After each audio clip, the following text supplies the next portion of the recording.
안녕하세요. 네, 동차반 인사관리 강의 맡은 이노라고 합니다. 네, 반갑습니다. 네, 그럼 일단 오늘부터 이제 동차반 시작할 거고요. 일단 첫 시간이니까 진도 나가기 전에 OT 성격을 몇 가지 좀 말씀을 드릴 거고, 일단 자료 들어간 거 있으니까 그 자료 가지고, 그러니까 지금 자료가 강의 계획서하고요. 그 오리엔테이션이라는 제목을 가지고 있는 자료 두 종류 있을 텐데, 그 오리엔테이션이라는 제목을 가지고 있는 그 자료요. 그 자료 가지고 이런저런 말씀들을 좀 드리겠습니다. 그래서 제일 첫 번째, 그 자료 잠깐 보시면, 제일 첫 번째 이제 역시나 Q&A와 관련된 내용 들어가 있고요. Q&A 보시면 제 이메일 알려드리고 있으니까 제 이메일 이용하시면 되고요. 그 다음에 네이버 카페 이인호 경영연구소 가입하시면 거기 통해서 질의응답 가능합니다. 그 다음에 이제 수업 시간 있으니까 수업 시간 통해서 질문하셔도 되고요. 그 다음에 신청자에서 대면 상담 같이 진행하겠습니다. 그래서 그렇게 Q&A 한다라고 보시면 되고요. 그 다음에 교재 잠깐 보시면 그 공인노무사 핵심정리 인사노무관리 제 4판 가지고 강의를 좀 진행할 거고요.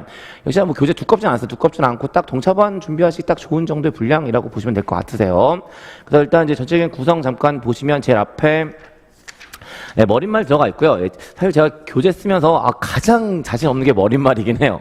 그러니까 일단 그냥 간단하게 한번 읽어보고 넘어가시면 될 듯하고 그 다음에 이제 넘기시면 차례에 대한 이야기 들어가 있고 그 차례는 어차피 그 순서대로 진도 나갈 거고 나중에 다시 한번 이야기할 기회 있을 테니까 그건 그렇게 보시면 될 듯하고요.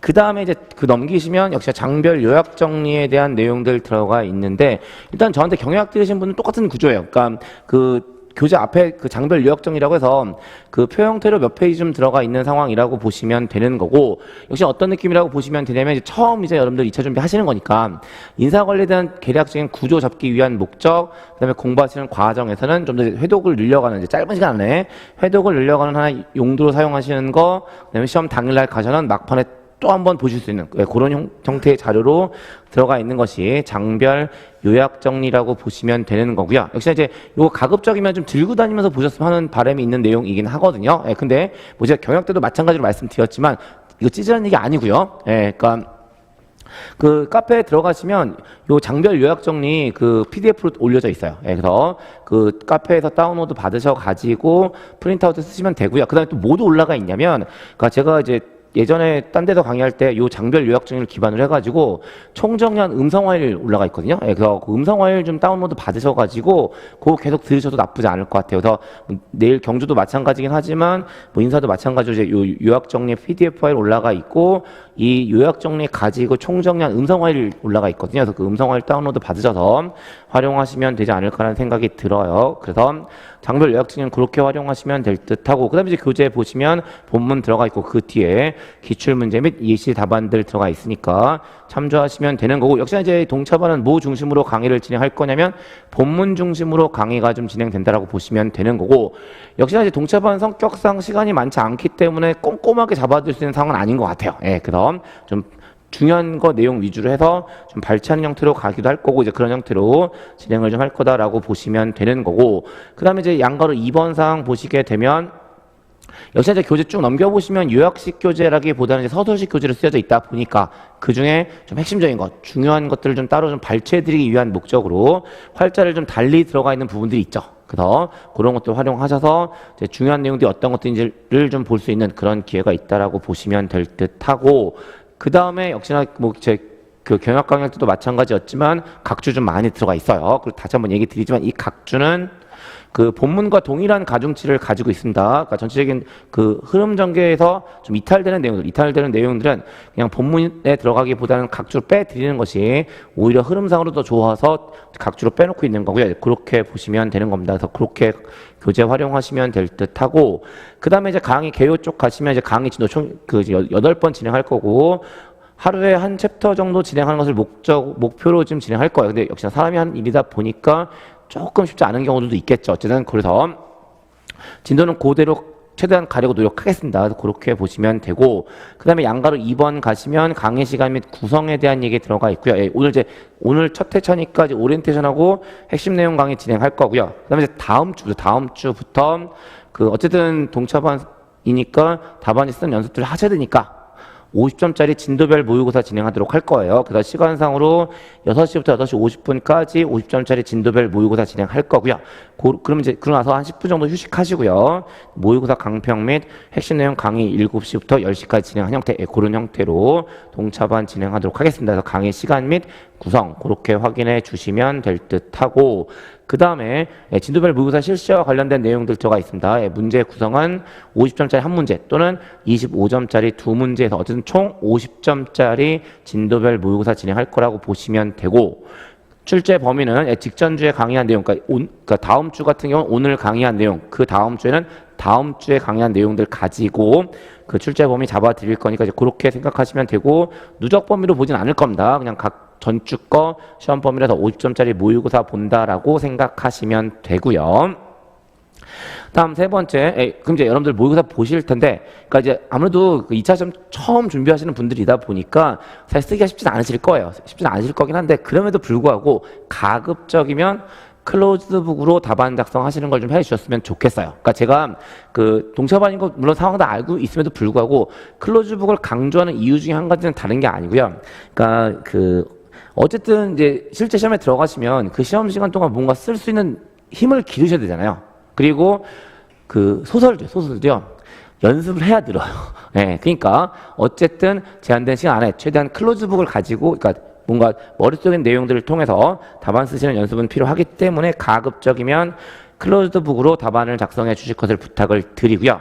그럼에도 불구하고 어쩔 수 없이 오픈북을 하시는 분들이 있으시면 그 답안지 제출하시기 전에 답안지 우측 상단에다가 오픈북이라고 좀 표시를 좀 해주세요. 그럼 그렇게 표시해 주시면 감안해서 제가 첨삭하고 채점하도록 할 겁니다. 그다음에 이제 진도별 모의고사 종료 후에 예시답안 및 채점 기준 드릴 거고요.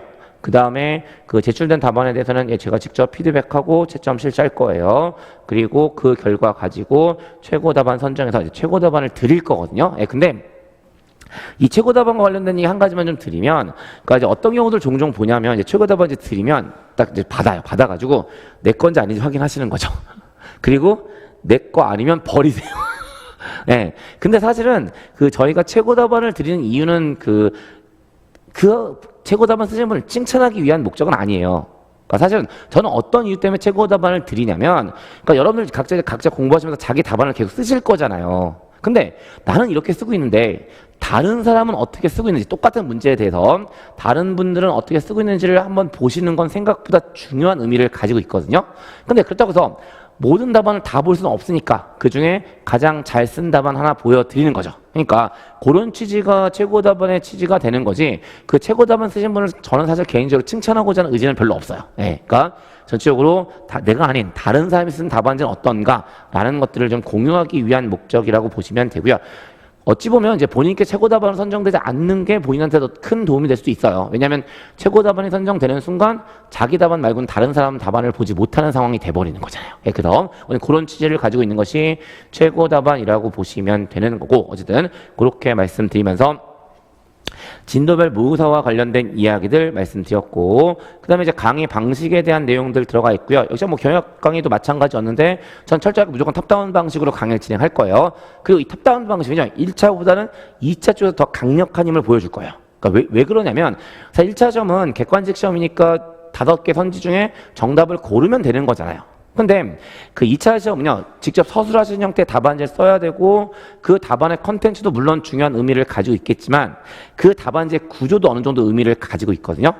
근데 뭔가 그 2차 답안지를 쓰실 때 구조를 잡을 때 가장 중요한 형태는 탑다운이에요. 그러니까 큰 그림을 그리고 그 밑에다가 세부적인 그림들을 그려 나간 형태의 답안 작성이 가장 기본적인 형태가 되기 때문에 역시 그런 것들을 감안해서 탑다운 방식으로 강의가 진행된다라고 보시면 되는 거고, 역시나 또 똑같은 얘기죠. 여러분들은 2차 답안지 쓰실 때 여러 가지 용어들을 쓰실 텐데 그 용어들을 경영학적으로 쓰시는 건 너무나 중요하세요. 그래서 그 1차 시험제 경영학 강의할 때도 여러 차례 강조해서 말씀을 드렸지만 그 경영학적 표현들을 좀 익혀드리는 것에 대해서 중점을 가지고 강의를 진행할 거다라고 보시면 되고, 그런 형태를 가지고 강의를 좀 진행하도록 하겠습니다.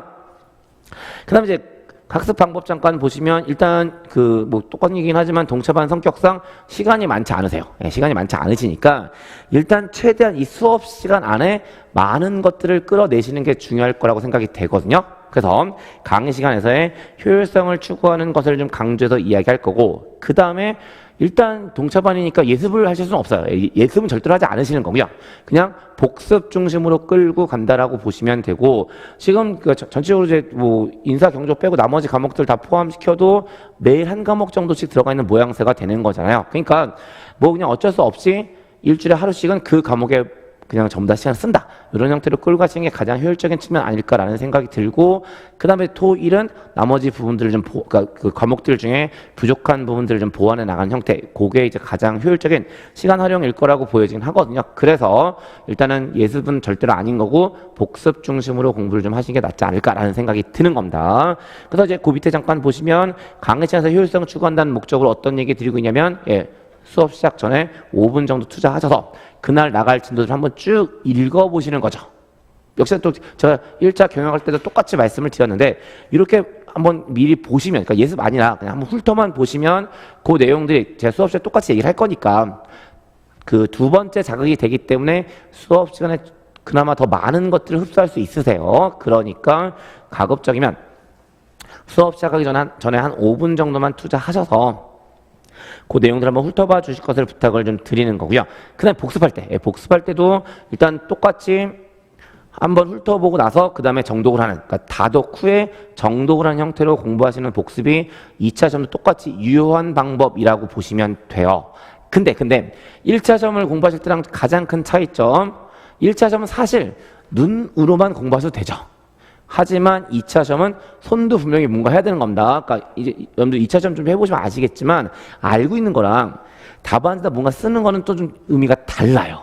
그러니까 일단 손이 좀 익숙해져야 뭔가 써지는 거거든요. 그러니까 가급적이면 눈과 손을 같이 활용한 형태의 복습하시는 것이 가장 중요한 의미를 가지고 있다라고 보시면 되는 거고, 그 다음에 세 번째, 서브노트 작성에 대한 내용들 들어가 있긴 한데, 일단은 동차반 시간이 많지 않은 상황이라서 동차반 같은 경우는 서브노트의 중요성이 그렇게 커 보이진 않습니다. 아까 말씀드린 것처럼 교재 앞에 장별 요약 정리 들어가 있으니까 이제 그 서브노트는 그걸로 대체하셔도 될 것 같고, 최대한 그냥 수업 전에 물론 전제 칠판형 판서 형태로 강의를 진행하겠지만 그 판서 내용들을 가지고 교재에 대한 전체적인 구조들과 내용들을 계속 익히시는 거를 중심으로 내용들을 끌고 가시는 게 지금은 더 효율적인 측면들이 아닐까라는 생각이 들어요. 그래서 일단 서브노트 작성에 대한 것들은 가능하면 하시지만 뭐 굳이 무리까지 해가면서 지금 동차반에서 하실 생각은 안 하셔도 될 듯합니다. 그렇게 말씀을 드리면 간략하게 학습 방법에 대한 내용들을 말씀을 드렸고, 그 다음에 이제 사실 이게 제일 지금은 중요하죠. 어쨌든 처음 여러분들 그 답안지를 써 보셔야 되는 상황이니까 뭐에 대한 내용들이 쭉 들어가 있냐면 답안 작성 방법에 대한 내용들이 쭉 들어가 있고, 요거 좀 설명을 드릴 거예요. 물론 이제 저 내일 경조 있는데, 그러니까 제가 인사랑 경조를 항상 두 과목 같이 할 때 큰 그 가장 어려움이 뭐냐면 똑같은 얘기를 두 번 할 수가 없다는 거예요.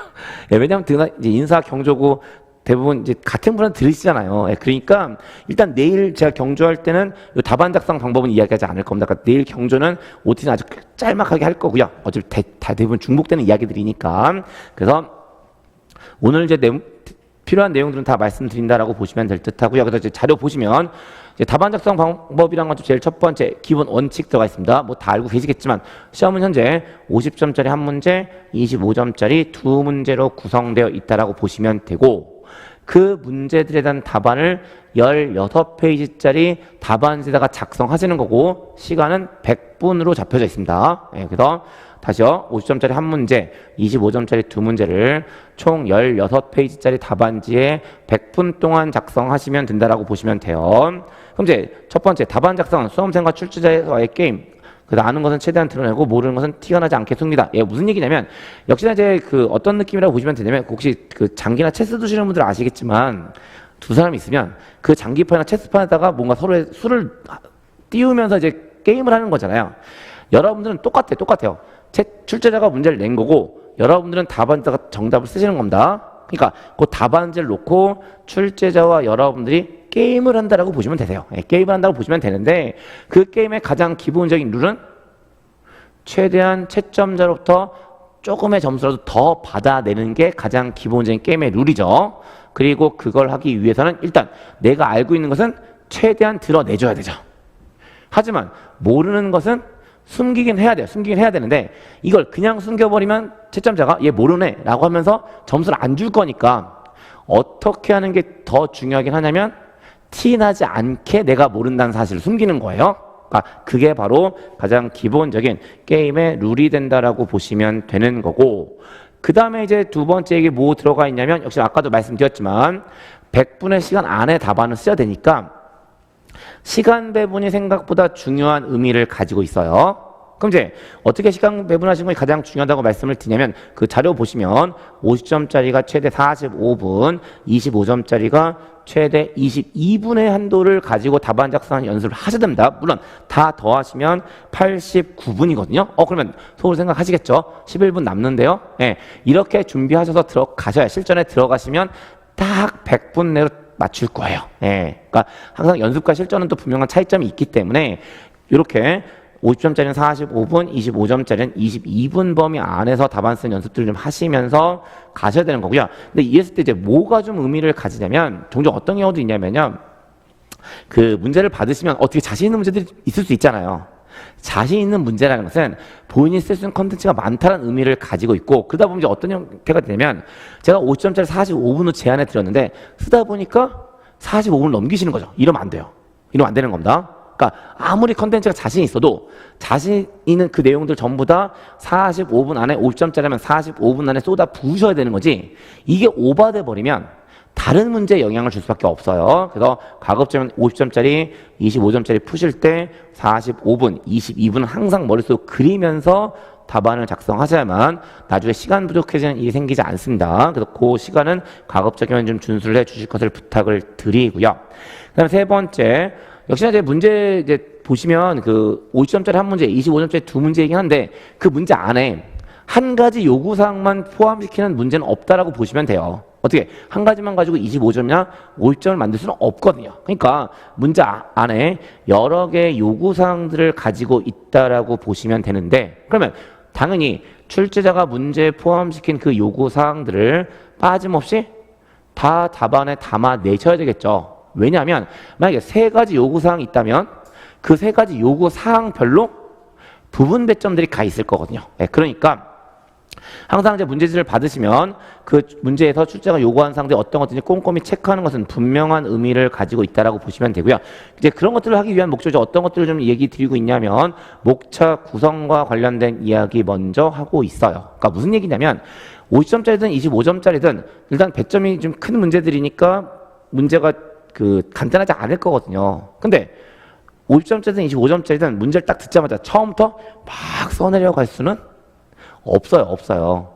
항상 그 집을 짓는 마음으로 목차를 먼저 결정하시세요. 그러니까 항상 문제를 보시면 이 문제 어떤 형태로 목차를 잡을지에 대한 목차 구성을 먼저 생각을 하시고요. 그 목차 구성을 하시면서 출제자가 요구하는 요구사항들이 다 목차에 녹여져 있는지를 확인하신 다음에 그 다음에 답안을 쓰기 시작한다라고 보시면 되거든요. 근데 제가 목차 구성한다고 했을 때 그 제가 얘기하는 목차가 서론, 본론, 결론 이걸 정리하자는 얘기는 아닙니다. 좀 더 세부적으로 목차를 좀 잡으시고요. 그 다음에 그 세부적인 목차에다가 관련된 내용들에 대한 키워드까지 기록해 놓으시는 것이 제가 언급하고 있는 목차 구성의 범위가 된다라고 보시면 되세요. 그래서 그렇게 목차를 좀 잡으시고요. 그 다음에 또 한 가지, 아까도 말씀드렸지만 하나의 문제는 다수의 요구사항들이 있을 텐데 그 요구사항들을 가급적이면 특별한 경우가 아니라면 출제자가 요구하는 요구사항 순서대로 목차를 잡는 것도 생각보다 의미가 좀 있어요. 그러니까 어떤 이유 때문에 이걸 좀 말씀을 드리냐면 어쨌든 채점자도 사람이에요. 사람이 한 일이다 보니까 수험생 입장에서 채점자의 편의성을 좀 봐주면 채점자 기분이 좀 좋아지거든요. 예. 그러면 그나마 조금 더 점수를 줄 가능성이 있는 거죠. 어차피 사람이 하는 일이니까. 그러니까 만약에 요구사항 1, 2, 3의 순서대로 뭔가 문제를 물어보고 있는데 답안을 요구사항 1, 3, 2의 순서대로 써버리면 채점자 입장에서는 그 요구사항에 대한 것들을 찾아가야 되잖아요. 그러니까 여러 가지 불편함을 좀 주기 때문에 물론 노골적은 아니겠지만 속으로 기분 나쁘면 또 감점 더 할 수도 있는 거잖아요.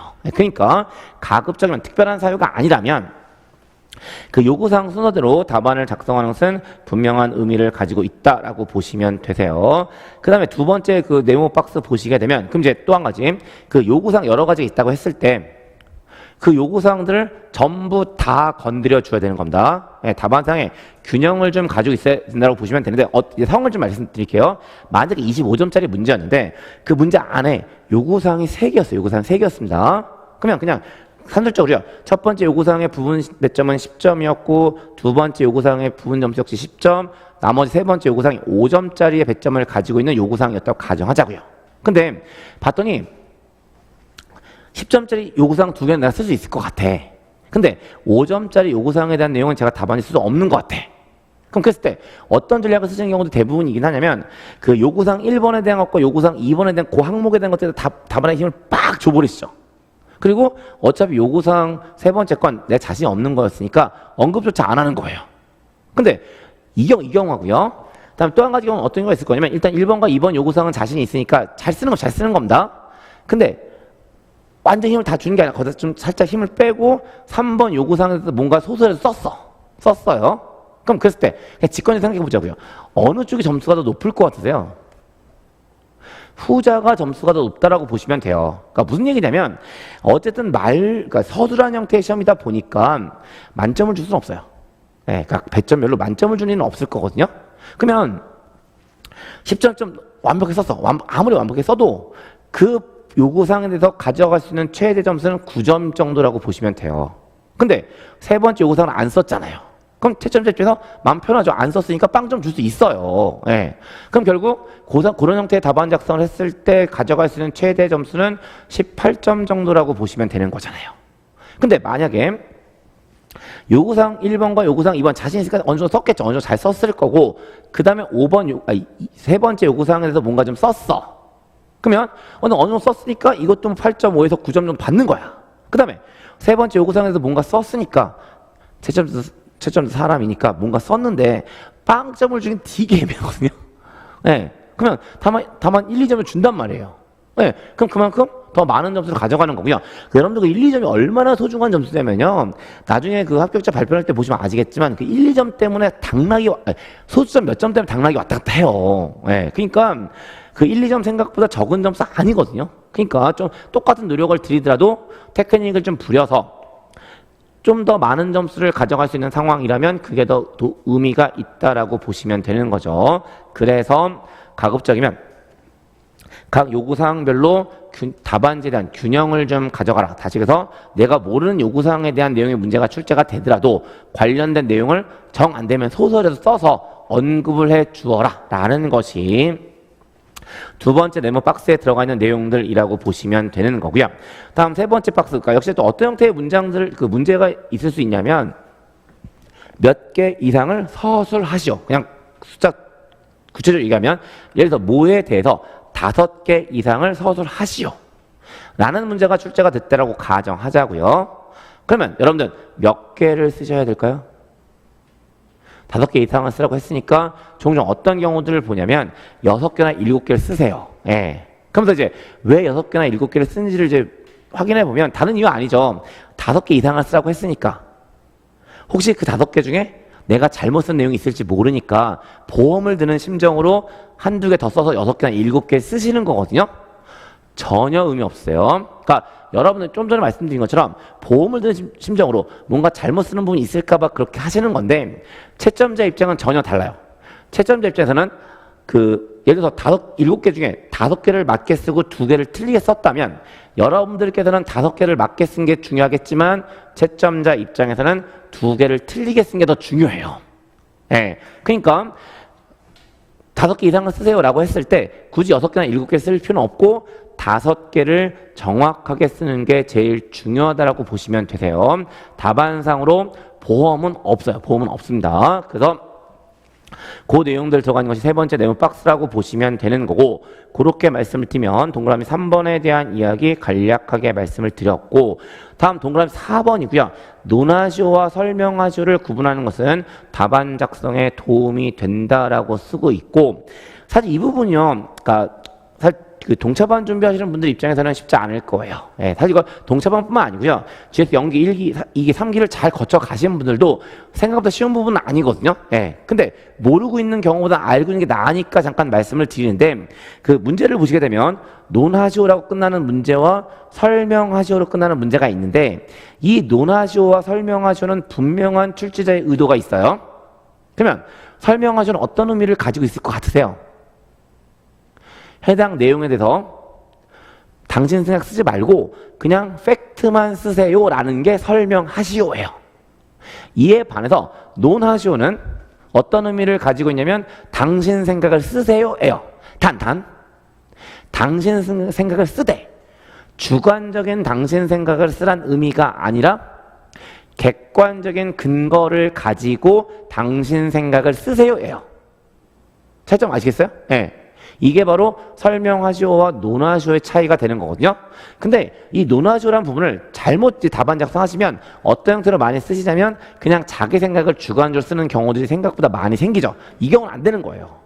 그래서 이제 그런 차이가, 그러니까 논하시오와 설명하시오는 이런 차이점이 있으니까 좀 구분해 놓으시면 되는 거고, 사실 이제 잘 구분이 안 되는 상황이라면 어쨌든 리스크를 좀 줄이는 건 분명한 의미가 있을 테니까 그냥 설명하시오라는 관점으로 답안지 쓰시는 게 사실 리스크를 좀 줄이긴 할 거예요. 그래서 논하시오와 설명하시오에 대한 차이점을 좀 구분해 드리고 있는 거고, 정 구분이 안 되면 그냥 설명하시오라는 관점을 가지고 답안 작성하시는 것이 오히려 더 안전할 거다라고 말씀을 드리게 되는 겁니다. 그래서 동그라미 4번 그렇게 보시면 되는 거고, 그 다음에 동그라미 5번 보겠습니다. 최대한 논리적 흐름을 유지하면서 답안을 작성하여야 한다. 경영학은 정답이 없는 학문이기 때문에 논리적 흐름이 끊어지면 끝장이다라고 이야기를 하게 되는 거고, 이게 어떤 문제를 말씀을 드리면, 뭐 저도 항상 저를 소개할 때마다 저는 뭐라고 말씀을 드리냐면 뼛속까지 경영학을 했다라고 말씀을 드리는데, 그 뭐 대학 교수님들도 마찬가지고 그 경영학을 하는 사람들이 가지고 있는 기본적인 어찌 보면 이제 몹쓸 습성이긴 한데 습성들이 좀 있어요. 그러니까 무슨 얘기냐면 뭔가 읽기 시작합니다. 그럼 처음부터 읽겠죠. 쭉 가다가 어디선가 논리가 딱 끊어져 버리면 뒤를 안 보는 습성이 있어요. 예, 뒤를 되게 보기 싫어서 안 그냥 거기서 끝내버리는 습성들을 가지고 있는 게 경영학을 하는 사람들이거든요. 예. 그러니까 어쨌든 여러분들 입장에서는 그 채점자가 답안을 끝까지 잘 읽어주기를 바라야 되는 거잖아요. 그러니까 어떤 형태가 너무나 중요하냐면 첫 글자 썼을 때부터 그 문제의 마지막 답안을 마지막 글자를 쓸 때까지 논리적으로 끊어지는 부분이 없게끔 써야 돼요. 예, 이게 너무나 중요한 의미를 가지고 있거든요. 그래서 그런 것들을 좀 고려하면서 답안지를 쓰시는 게 가장 좋다라고 말씀을 드리는데, 사실 또 막상 이제 답안 작성 연습하시면 보면 이게 또 사실 깨지기가 쉽지 않아요. 예, 그냥 자유롭게 쓰시면 또 그러니까 특별한 경우 아니면 또 그렇게 뭐 끊어진 경우가 많지는 않거든요. 근데 이것 때문에 얘기를 끄집어낸 거긴 한데, 가장 여러분들이 많이 하시는 실수가 있어요. 그리고 이게 그 채점에 들어가면 뒤에 크리티컬한 경우가 생기기 때문에 그걸 잡아드리기 위한 목적이라고 보시면 되는데, 뭐 이미 여러분들 이제 그 2차 시험은 처음이지만 경영학 공부하셨으니까 그 경영학 공부하실 때 보면 그 똑같은 의미인데도 불구하고 용어가 여러 개인 경우들이 있죠. 가장 대표 중 하나만 꼽아드리면 효과성이요. 우리말로 뭐라고도 생각보다 많이 이야기하냐면 유효성이라고도 이야기하는 거거든요. 근데 그러니까 이제 여러분 답안 쓸 때 가장 조심할 건 뭐냐면 같은 답안지 안에서 그러니까 문제가 달라지면 상관없지만 같은 문제에 대한 답안 안에서 동일한 의미를 가지고 있는 어떤 용어가 사용되면 그 용어가 바뀌면 안 돼요. 그러니까 무슨 얘기냐면 똑같은 문제에서 답안지 쓰실 때 여기서는 효과성이라고 쓰고 여긴 유효성이라고 써. 이 경우가 제일 조심하시는 거예요. 이 경우가 절대로 발생 안 되는 거예요. 예.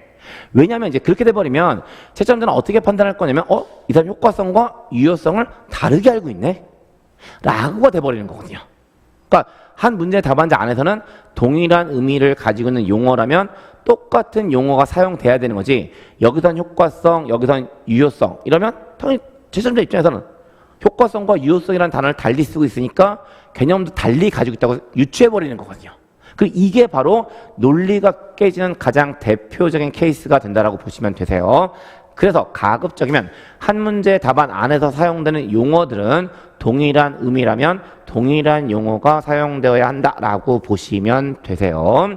그래서 동그라미 5번은 그 이야기라고 보시면 되는 거고, 그 다음에 동그라미 6번 단순 암기한 문장이 아니라 자신이 이해한 문장으로 답안을 작성하여야 한다라고 쓰고 있는 건데, 이게 어떤 의미냐면 역시 동차반은 시간적 여유가 없기 때문에 이런 일이 좀 많지 않거든요. 예, 많지 않은데 그 일반적으로 2차 시험 좀 오래 준비하신 분들 같은 경우는 어떤 형태로 많이 공부하시냐면 교재에 있는 문장들 통암기를 하세요. 예, 통암기를 하시고 그 다음에 관련된 문제가 출제가 되면 그 통암기한 그 내용을 그대로 답안에다 복붙하세요. 네. 근데 이거 쓰고 나오시면 그분은 되게 뿌듯해 하시거든요. 잘 쓴 것처럼 보인다고. 그런데 채점자 입장에서는 되게 별로 좋지 않아요. 네. 그러니까 사실은 그 2차 답안에서 채점자 입장에서는 이 사람이 이걸 제대로 알고 있는지 모르고 있는지를 파악하고 싶은 건지 암기력을 테스트하기 위한 목적은 아닌 거죠.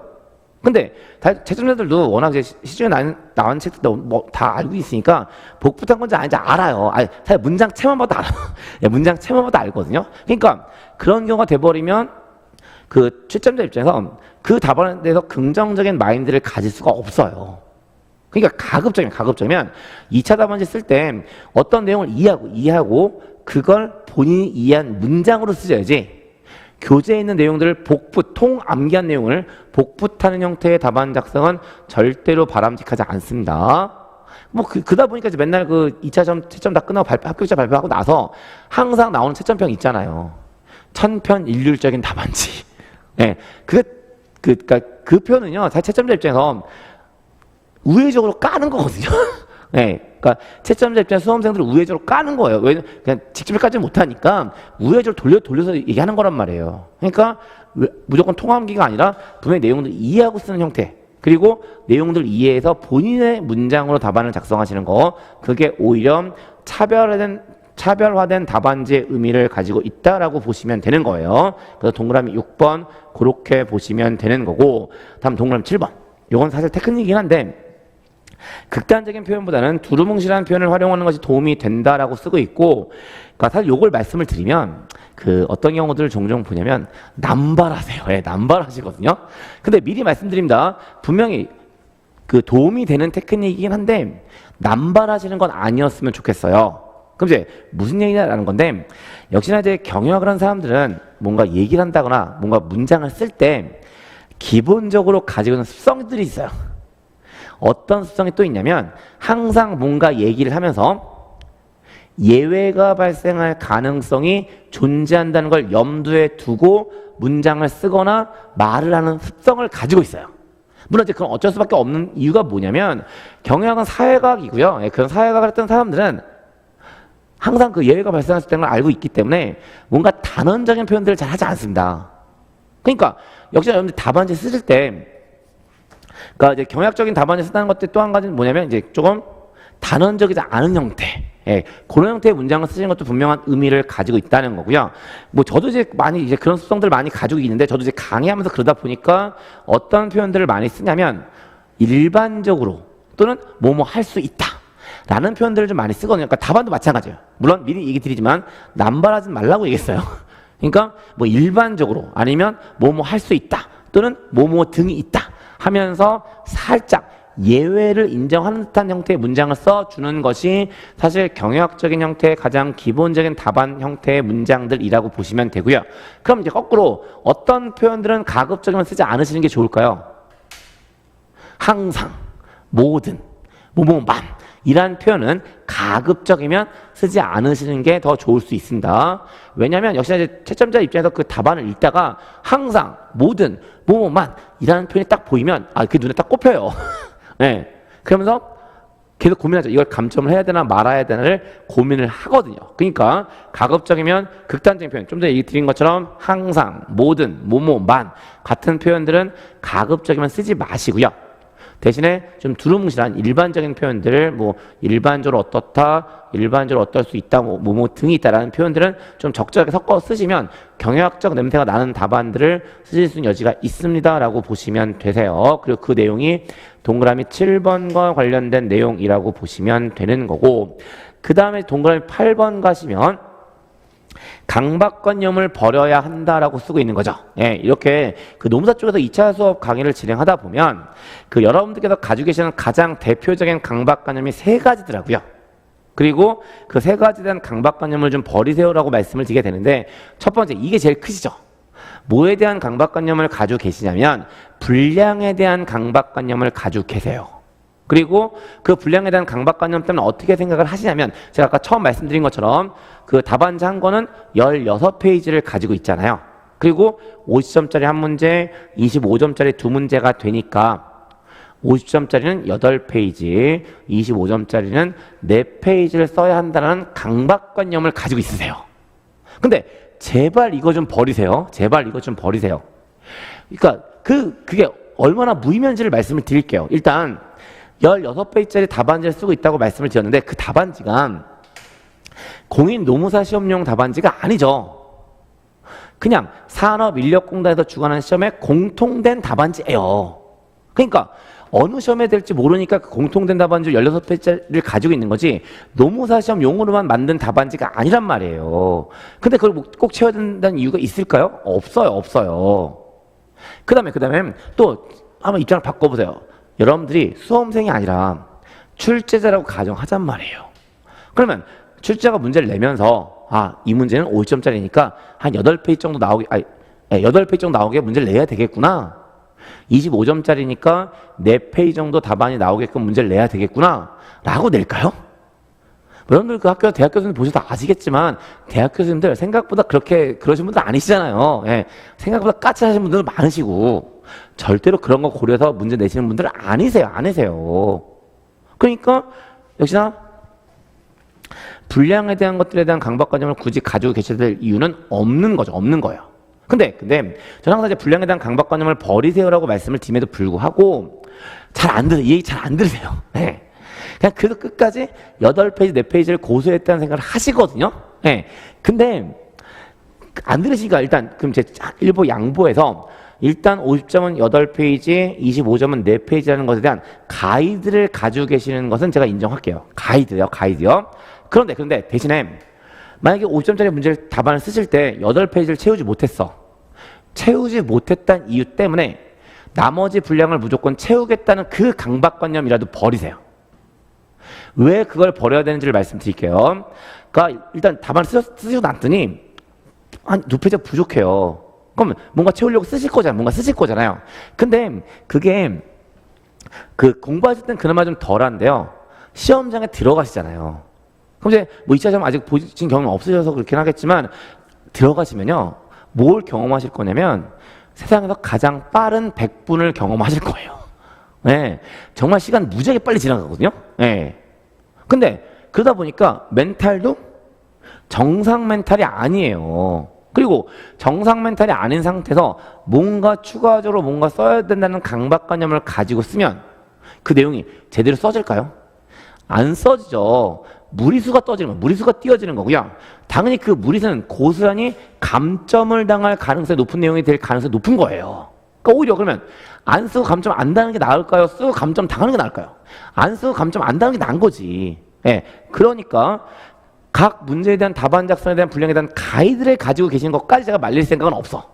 그런데 그 가이드를 채우지 못했다는 이유 때문에 무조건 그걸 채워야지라는 강박관념은 제발 좀 버리세요. 예. 그래서 일단 그 답안 작성에 대한 그 분량에 대한 강박관념은 좀 버려주세요라고 말씀을 드리거든요. 그래서 이렇게 말씀을 드리면 거꾸로 저한테 다시 한 번 더 물어보세요. 뭘 물어보시냐면, 알겠습니다. 강박관념 버릴 텐데요. 그러면 최소한 몇 페이지는 써야 될까요? 라고 물어보시거든요. 예. 근데 그럴 때마다 저는 항상 똑같은 말씀을 드려요. 제가 항상 말씀드리는 최적의 답안 작성 분량, 출제되는 문제에 대해서 본인이 알고 있는 내용들을 정확하게 쓴 그 결과물의 분량이 그냥 적정한 답안지의 분량인 건지, 최소한 몇 페이지, 최대 몇 페이지까지 이런 거 절대로 없어요. 그냥 해당 문제에 대해서 본인이 알고 있는 내용들을 최대한 쓴 결과물의 결과, 그게 바로 적정한 수준의 답안지 분량이다라고 보시면 되는 거고요. 역시 이제 주변에 그 합격하신 분들에 대한 얘기를 들어보면 꼭 많이 썼다고 합격하신 거 아니에요. 그러니까 적게 써도 합격하신 분들 분명히 있으시거든요. 예. 그리고 다른 과목은 잘 모르겠고요. 일단 경영학하는 사람들의 기본적인 특징은 주저리 쓰는 걸 별로 안 좋아해요. 네. 그러니까 어쨌든 답안 작성에 대한 분량에 대한 강박관념은 좀 버려주세요라고 말씀을 드립니다. 그 다음에 두 번째, 역시 이제 어떤 거에 대한 강박관념도 가지고 있냐면, 물론 이제 구조를 잡는 거 중요하긴 한데, 그 구조를 잡을 때 서론, 본론, 결론의 구조를 가지고 있어야 되고, 그 중에 서론과 결론은 무조건 잘 써야 된다 라는 강박관념을 가지고 계신 분들도 있으세요. 근데 그건 역시 강박관념입니다. 서론과 결론을 잘 쓰는 게 중요한 게 아니고요. 본론을 잘 쓰는 게 가장 중요한 거죠. 그럼 이제 그 이유를 좀 말씀드릴게요. 그러니까 만약에 여러분들이 그 답안이 아니고요. 논문을 쓰시는 경우라면 서론과 결론에도 힘을 줘야 되는 건 맞아요. 근데 여러분들께서는 논문을 쓰시는 게 아니라 답안을 쓰시는 거고요. 답안은 출제자가 출제한 문제에 부합되는 내용들을 맞게끔 쓰면 되는 거거든요. 그러다 보니까 답안에서 핵심은 서론과 본론이 아니라 서론과 결론이 아니라 본론이 된다라고 보시면 돼요. 그러니까 서론과 결론에 너무 힘을 주지 마시고요. 본론 위주로 답안 작성하시면 되고, 전 심지어 어떤 논리를 어떤 주의냐면 결론은 안 써도 되고요. 서론 간단하게 쓰고 본론 중심으로 쓰라는 주의를 갖고 있는 사람이긴 합니다. 그러니까 결론은 안 중요해요. 그러니까 근데 그럼에도 불구하고요. 그러니까 어떤 형태로 이제 하시는 분도 있으냐면 일단 서론을 되게 미리 막 있어 보게 써야 되니까 준비를 하시죠. 그래서 뭐 항상 요즘 이제 가장 유행하는 거 뭐 제4차 산업혁명 뭐 이런 얘기 하면서 막 쓴단 말이에요. 필요 없어요. 예. 나중에 제가 이제 그 모의고사 드리고 답안 작성할 때 이제 그 일사반 가지고 말씀을 드리긴 하겠지만, 제가 테크니컬하게 서론 쓰는 방법을 말씀드릴 거예요. 네, 테크니컬하게. 그러니까 어떤 문제 나오든지 간에 서론 쓰는 거 아무런 문제 없게끔 딱 테크닉을 잡아드릴 거예요. 그렇게만 쓰시면 서론은 문제 안 돼요. 물론 이제 저는 이제 서론이라는 표현보다는 어떤 표현을 지어 쓰긴 하냐면 의라는 표현을 지어 쓰긴 하죠. 어쨌든 그렇게 쓰고 넘어가시면 되는 거고요. 그러니까 나중에 다시 얘기하겠지만 어떤 의미냐면, 그러니까 예를 들어서 문제의 답안 작성 범위가 여기라고 했을 때 어떤 형태로 도입부를 쓰라고 말씀을 드리냐면, 조금만 밖에서 치고 들어가는 형태로 그 도입부를 쓰세요라고 말씀을 드리거든요. 그러니까 지금 이렇게만 말씀드리고 좀 더 구체적인 건 이제 문제 가지고 이야기하는 게 나을 것 같으니까 어쨌든 이렇게 쓰시면 도입부는 해결된다라고 보시면 되세요. 그 다음에 이제 본론은 역시 잘 쓰셔야 되고, 그 다음에 결론 같은 경우에 이제 어떤 형태들을 종종 보냐면, 결론 잘 써야 된다는 강박관념 때문에 결론에다가 뭐 시사점, 한계점 뭐 이런 것들을 써야 된다고 생각해서 이제 그런 것들 쓰면 좀 있어 보이니까 쓰라고 이제 하시면 쓰는 분들 있으시더라고요. 근데 논문은 말이 돼요. 근데 답안은요 절대로 안 돼요. 그 다음에 그 결론에다가 한계점, 시사점 이걸 쓰면 안 되는 이유를 말씀드릴게요. 어전 대학 교수님들이 채점하실 거잖아요. 그 대학 교수님들이 가지고 계신 사고방식 중에 어떠한 사고방식이 있냐면, 어떤 그 문장을 쓸 때 한계점 또는 시사점은요 누구나가 쓸 수 있는 게 아니에요. 누구만 쓸 수 있다는 사고방식을 가지고 계신 분들이 경영학 전공하신 교수님들이냐면 박사 학위자만 쓸 수 있다고 생각하는 게 그분들 사고방식이에요. 그러니까 뭔 한계점, 시사점은요 그냥 일반적인 사람들 못 쓰는 거고, 그러니까 일단 이거 박사에 갖고 있는 사람들에 대한 기본적인 자부심이라고 보시면 되죠. 그러니까 그런 사람들만 쓸 수 있는 게 한계점 또는 시사점이라는 마인드를 가지고 계신 분들이 그분들이세요. 근데 답안 쭉 있다 보니까, 죄송합니다, 수험생인데 한계점, 시사점이 들어가 있어. 그러면 솔직히 그 교수님 입장에서는요, 얘 뭐야? 라고 생각하실 가능성이 높아요.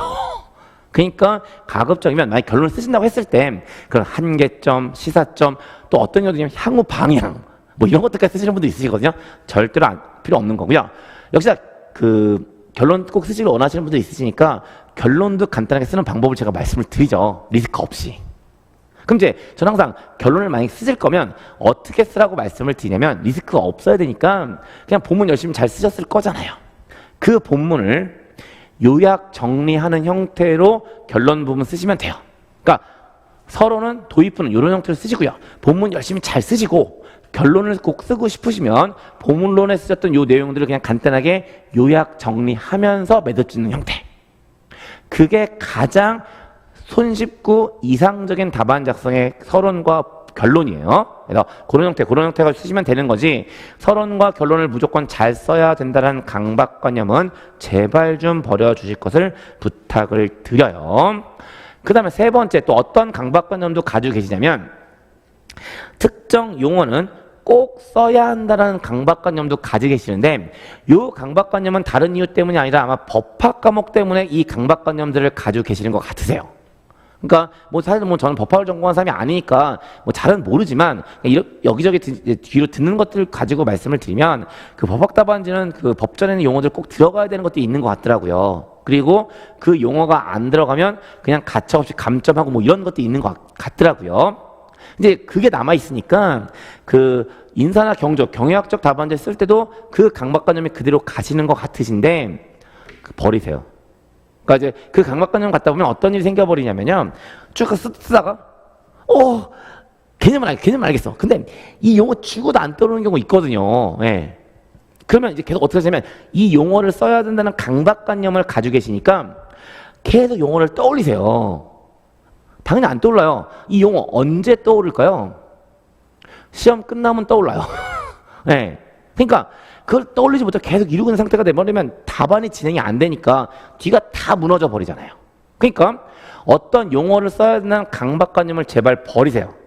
그럼 만약에 제가 좀 전에 말씀드린 것처럼 쭉 쓰다가 개념은 알겠는데 그 용어가 떠오르지 않는 상황, 그 상황에서는 어떻게 하는 게 가장 좋은 상황이냐면 용어는 안 떠오르지만 개념은 떠올리니까 그냥 풀어서 쓰세요.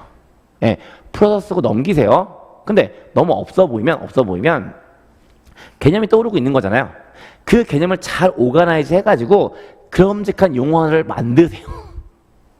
그리고 쓰고 넘기시는 거지. 그걸 계속 강박관념 때문에 가지고 계시다 보면 뒤쪽이 다 무너질 거예요. 그러니까 가급적이면 특정 용어를 써야 한다는 강박관념 역시 같이 버려주셨으면 좋겠습니다 라고 말씀을 드리게 되는 거고, 그 세 가지 분량, 서론과 결론, 그 다음에 특정한 용어를 써야 된다는 강박관념, 이 세 가지는 좀 버리시면서 공부를 좀 하실 것을 부탁을 드립니다. 그렇게 말씀드리면 8번째 강박관념을 버려야 한다는 이야기까지 다 말씀을 드렸고, 그 다음에 이제 그 밑에 보시면 이제 몇 가지 주의사항에 대한 것들 들어가 있고, 첫 번째, 세 문제를 확인한 후에 답안 작성 순서를 결정한다. 무슨 얘기냐면 일단 여러분들 시험장에 가시면 답안지 받으실 거고 문제지 받으실 거거든요. 그럼 이제 문제지 받으시면 받자마자 시험 시작하세요라고 했을 때 문제 1번부터 쭉 쓰시는 형태 그러시는 거 아니죠. 네, 꼭 문제 1번, 2번, 3번의 순서로 답안을 작성할 이유가 없거든요. 그러니까 일단은 곧장 답안 작성을 시작하시는 것이 아니라 일단 문제 1번, 2번, 3번을 쭉 한번 스캐닝을 하세요.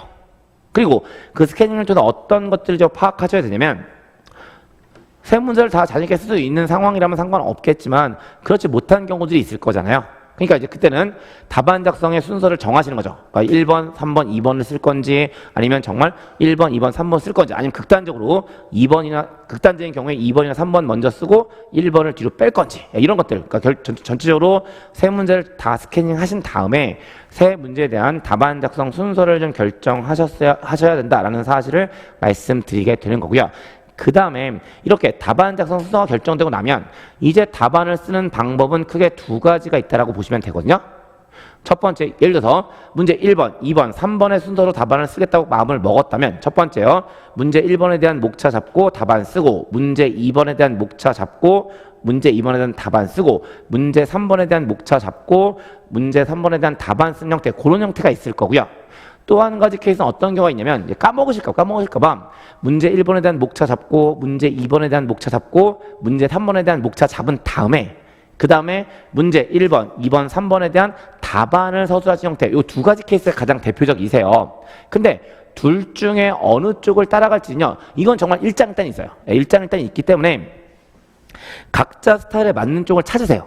그러니까 일단 목차 쭉 정리하고 그 다음에 답안을 쓸 건지 문제 단위 목차 답안을 갈 건지는요 정말 일장일단이 있기 때문에 그건 본인한테 맞는 스타일을 찾으셔가지고 둘 중에 본인한테 맞는 방법들을 가지고 끌고 가시면 되는 겁니다. 그래서 동그라미 2번은 그런 의미를 가지고 있다라고 보시면 되는 거고, 그 다음에 동그라미 3번 글머리표를 활용하는 거. 역시 이제 답안을 체계적으로 쓸 거니까 글머리표가 필요할 거고요. 이제 그 글머리표는 이제 어떤 형태로 쓰시게 되냐면 이것도 취향이나 제일 첫 번째 1, 그 다음에 양가로 1, 그 다음에 뭐 동그라미 1번 이런 형태로 내려가신 형태가 되겠죠. 아니면 뭐 어떤 경우도 있냐면 여기다가 이제 뭐 반가로 1번을 중간에 삽입하시는 경우도 있고요.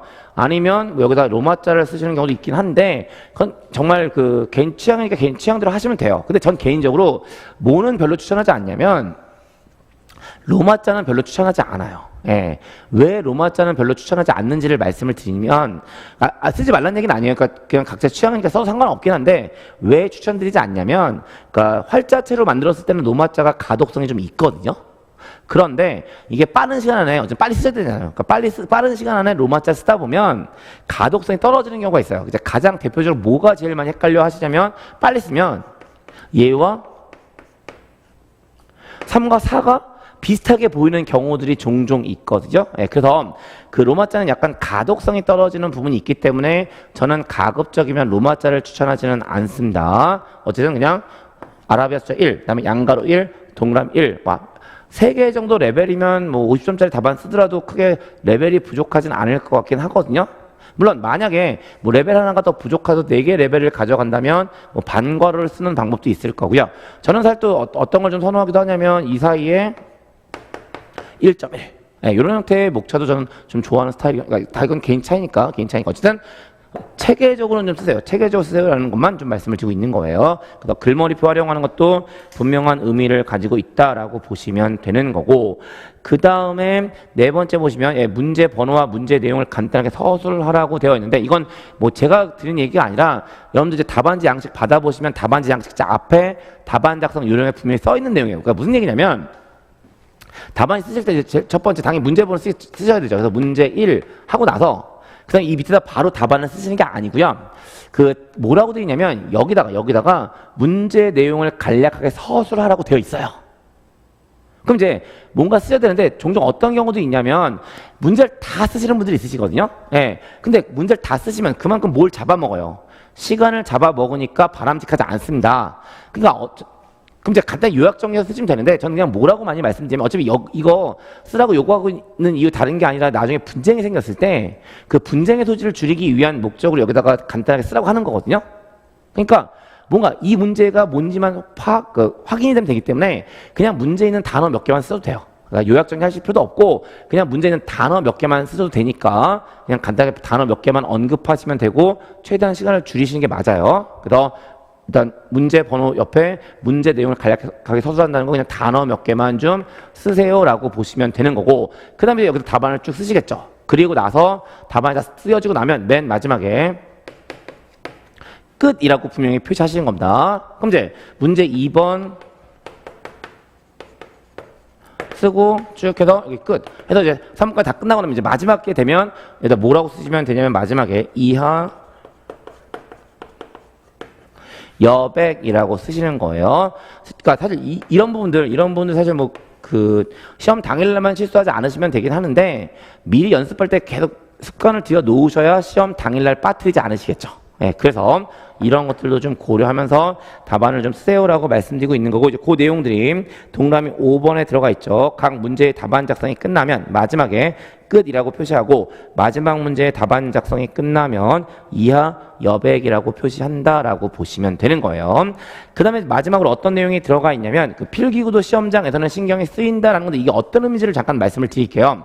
다른 거 아니고 사실 필기구에 국한된 문제는 아니고, 그러니까 역시나 이제 아까 잠깐 말씀을 드렸지만 시험 당일이 되면 정상 멘탈이 아니 돼요. 정상 멘탈이, 그러니까 긴장 상태로 시험장을 가실 거라서 정상 멘탈이 아닌 상태다 보니까 이제 어떤 것들이 중요한 의미를 가지고 있냐면 멘탈 관리가 되게 중요해요. 그러니까 물론 실력을 가지고 시험 보시는 것도 물론 중요하겠지만 멘탈이 깨지면 그 실력을 발휘하지 못하는 거라는 거거든요. 그래서 멘탈 관리가 되게 중요한데, 그러니까 그 상태에서 이제 어떤 일이 벌어지냐면 평소에는 안 건드리던 것들이 아주 사소한 것들이 그날에는 멘탈을 건드려요. 그러니까 평소에는 상관없거든요. 평소에는 절대로 신경 안 쓰던 것들이 그날 되면 아주 사소한 것들도 여러분들의 멘탈을 건드리거든요. 예. 근데 그랬을 때 가장 많이 건드리는 게 뭐냐면 필기구예요.